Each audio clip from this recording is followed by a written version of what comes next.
ગીર સોમનાથ જિલ્લાના અનીડા ગામેથી ફોન આવ્યો અને ત્યાંના સ્કૂલની અંદર મધ્યાહન ભોજનના સંચાલક દલિત સમાજના હોય, જેથી સ્કૂલના જૂના સ્ટાફે અને ગામના કહેવાતા સવર્ણ લોકોએ ભેગા મળી અને આ બેનને કાઢવામાં પૂરી મહેનત કરી લીધી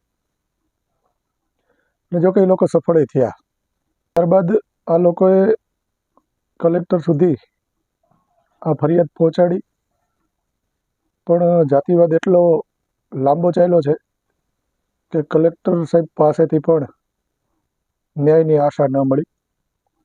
એટલે ભાઈનો ફોન આપણી ઉપર આવ્યો અને મદદ માંગી છે. એના જે કાંઈ ડોક્યુમેન્ટ્સ કે એણે જે કાંઈ અરજીઓ છે એ બધું આપણે એની પાસેથી માંગ્યું છે અને એ આપણને વોટ્સઅપ કરશે. ત્યારબાદ આપણે આપણાથી થતી મહેનત કરશું.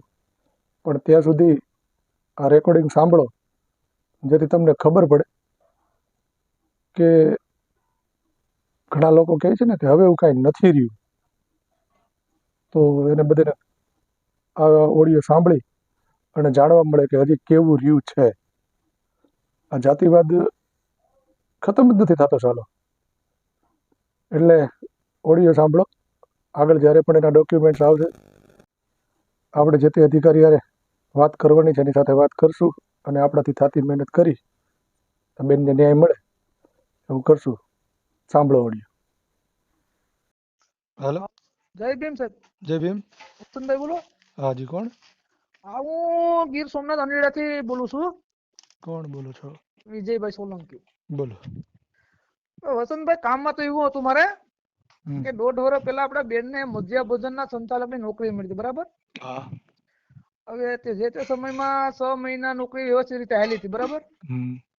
પછી એમાં રસોઈમાં બાવાજી ને એવા હતા. પછી 6 મહિના પછી એ લોકોએ રાજીનામું આપ્યું. આ જે રસોઈ બનાવે ને એ લોકોએ રાજીનામું આપ્યું. પછી કોઈ રસોઈની પોસ્ટ આખી ખાલી રીતે આપણે વારંવાર અરજી કીધું ને, બરોબર, કે ભાઈ આ રસોઈની પોસ્ટ ખાલી છે, તમે આ કરો. પછી એમાં અમારા ગામની અંદર જાતિવાદનો પ્રશ્ન બહુ હાલ્યો હતો. 1.5 વર્ષ એમને હાલ્યો.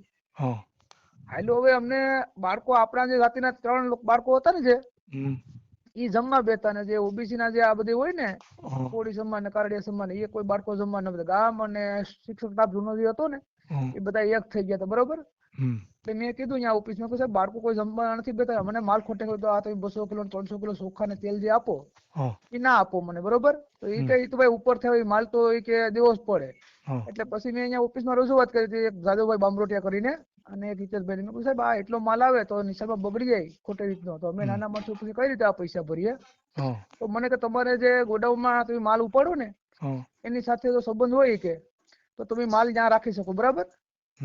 હવે અમે ત્યાં માલ રાખ્યો તો 200 કિલો ચોખા ને ઘઉં ને બધી, એક તેલનો ડબ્બો ને 33-40 કિલો ડાયર જેવું, બરોબર? હવે તો એ વારંવાર આ લોકો ખાલી બહાના કરે, ગામ લોકો ને સ્ટાફ એમ કે અહીંયા ધનેરા નીકળે ને એડું નીકળે, બરોબર? એટલે વારંવાર તપાસ આવતી. એટલે જાતિવાદનો પ્રશ્ન. પછી મેં અગાઉ અરજી કરી હતી 16/12/2022 બરોબર, કલેક્ટરમાં અને મામલતદાર ને બધા. તો એ લોકોએ ખાલી અહીંયા તપાસ કરી, પણ આવું કોઈ જે આપણે જે જાતિવાદનો પ્રશ્ન હતો ને એ કોઈ ડિસિઝન લીધું નહીં. પછી બેનને વારંવાર હેરાન જ કરતા. હવે એ લોકોએ મામલતદાર સાહેબ જયારે તપાસમાં આવ્યા એટલે એને એવું અમને પૂછવામાં આવ્યું કે ભાઈ તમારો માલ ક્યાં છે? એટલે મેં એને એવું કીધું કે સાહેબ તો તમે એને જે વાત આપણે થઈ હતી કે ભાઈ માલ વપરાતો નથી, તો અમે માલ મંડળી ઉપર રાખ્યો. તો કે તો મને લેખિતમાં તમે જવાબ આપો. લેખિતમાં અમને જવાબ એને આપ્યો. પછી બધું એને આપી દીધું. પછી બેનને અહીંયા સસ્પેન્ડ કરી નાખ્યા લગભગ આ 7 મહિનાથી.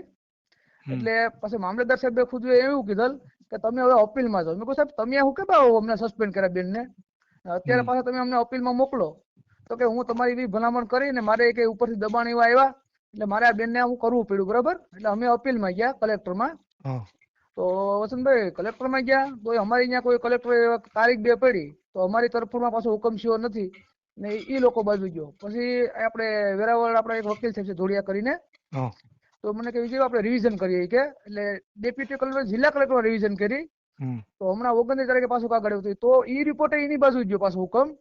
એટલે બેન ને તો કાયમી માટે એમાં કાઢી નાખ્યા, બરોબર? હવે સાહેબ નું એવું કહેવાનું હતું કે મને કે વિજયભાઈ તમે છે ને મળીને આને તમે હાઈકોર્ટમાં જવાનું કીધું કે ને સરકારી કોઈ વકીલ હોય. એટલે મેં કીધું વસંતભાઈ નો જરા ફોન તો કરો, આમાં કોઈ માહિતી છે આ રીતનો પ્રશ્ન.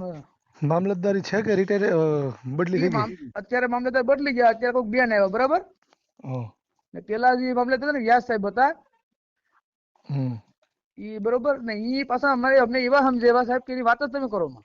એ કે તમે તારે કઈ વાંધો નહીં, મેં તમને સસ્પેન્ડ કર્યા બેન, તારા તરફમાં હું કે તમે ઓફિસમાં જાઓ ને તો હું અહીંથી સારામાં સારું તારા તરફમાં લખી નાખી. તો અહીંયા મારા તરફથી એવું લખ્યું કે માલ નિશાળ ઉપર હાજર નતો અને સ્ટોક પત્ર અને રોકડ નિભાવેલ નથી.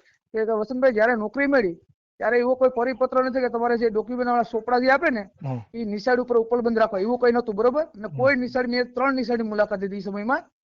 તો હું અહીંયા પૂછું, મેં કહું ભાઈ આ જે સંચાલક છે એના ઓલા રેકોર્ડ ને ક્યાં? તો કે એ તો એની ઘેર હોય, એના રેકોર્ડ ને અમારે કોઈ લેવા દેવા નહીં. આંકડા બુક એક અહીંયા નિશાળે પડી હોય, બરાબર. આ ડી તમારે આંકડા બુક લઈ લેવાની હોય. તો આ ખાલી ખાલી બાબા ના કહેરા કે રોકડ ને સ્ટોક પત્ર નિભાવેલ નથી, માલ નથી. તો માલ તો મેં મામલતદાર સાહેબને કે લેખિતમાં આપ્યું મંડળીનો, એટલો જે મારો જથ્થો છે આ આવ્યો સાહેબ તમારો, બરોબર. કે અમે માલ વેચવો નથી, બરોબર. તો આવું અમારી પાસે શા માટે કર્યું? એમાં ગામ લોકો અને જૂનો સ્ટાફ છે ને, આચાર્ય દીપકભાઈ જાદવ કરીને હતા, બરોબર. આવું બધી છે. હું તમને છે ને સાહેબ અત્યારે મારી થેલી વાડીએ પડીને હું અહીંયા અત્યારે ઘરે આવ્યો છું. હું તમને બધા છે ને એ કાગળિયાના વોટ્સએપ કરી મોકલો. અને મામલતદાર સાહેબનો નંબર છે? મામલતદાર સાહેબનો નંબર મારી નંબર મેળવી દો ને. હું તમને જાદવભાઈ બામરોટિયા કરીને છે ને, જે અમારો અહીંયા એ હિસાબ લે અહીંયા પેટામાં, ને અહીંયા એનું કમિશન 20% બધા સંચાલકો મેરેથી 20% તો કમિશન લઈને, અમે જે કમિશન ના આપતા ને એ જે આ બધી જાદવભાઈ ને કે ને એમ મામલતદાર કરતા, બરોબર. પેલા એ આ ઓફિસ વાળાએ મને એવું કીધું, મને કહ્યું તું ઓફિસ નું ક્યાંય નામ લેતો નહીં. મેં કહ્યું નહીં, જો આમાં કઈ થાય તો ઓફિસ નું નામ આવી છે, બરોબર. કેમ કે અમે એને હપ્તો આપતા નહીં, કેમ કે જે 4 મહિના જે આવેલું ને સાહેબ, તો અહીંયા અમે પણ ખુદ એને 1000 1500 હપ્તો આપી ગયો છે, કે બધા હપ્તા આપતા, બરોબર. આપણું કેન્દ્ર બંધ થઈ ગયું, એટલે જે બાબાજી બિચારા રસોઈ કરતા હતા ને એને સ્ટાફ એને ગામડે ના પાડી સરપંચ એને કે તમે અહીંયા રાંધવા જતા નહીં, રાંધવા નહીં જાય બાળકો કોઈ ખાય ને ઓરિજિનલ લાઈન છે. એટલે 2 વર્ષ તો પોસ્ટ રસોડા લોકોએ ખાલી રાખી, વારંવાર મને કે પોસ્ટ તો ખાલી રહી, કે પછી મેં કઈ વાંધો નહીં. ને આપણે પ્રિન્સિપાલ કોણ છે સ્કૂલમાં અત્યારે? તો આપણે એક બકોણા સાહેબ કરીને બિસાડા આવી જાય, એ તો મને એમ કહે અટડે કે વિજયભાઈ તમારું ક્યાં પીગું, બેન નો પાછો હુકમ થાય એમ છે, બરોબર. તો અત્યારે મધ્યાહન ભોજન બનશે? મધ્યાહન ભોજન છે ને સાર્જ માં ભીમદેવળ માં બાજુમાં ગામ છે, સાર્જ માં અટણે ઈ બાવાજી આપે ચાર્જ માં આપ્યું છે, બરોબર. હજી કઈ પાછી અહીંયા જાય ને મને એ બધા કાગળિયા મોકલો. બેન જે મધ્યાહન ભોજન સંચાલક હતા એનું નામ, એનું નામ ભાવનાબેન અમરભાઈ સોલંકી, આ બધું વોટ્સઅપ કરજો. અને ઓલા ભાઈ નો તમે જે કહ્યો છો ને જાદવભાઈ, એનો નંબર ને જરાક વોટ્સઅપ કરો. ઈ નંબર હું તમને મોકલાવો ને સાહેબ, એટલે એને પૂછજો, એની મેરે મામલેદાર નંબર હું મારી રીતે વાત કરી લઈશ સાહેબ. હા.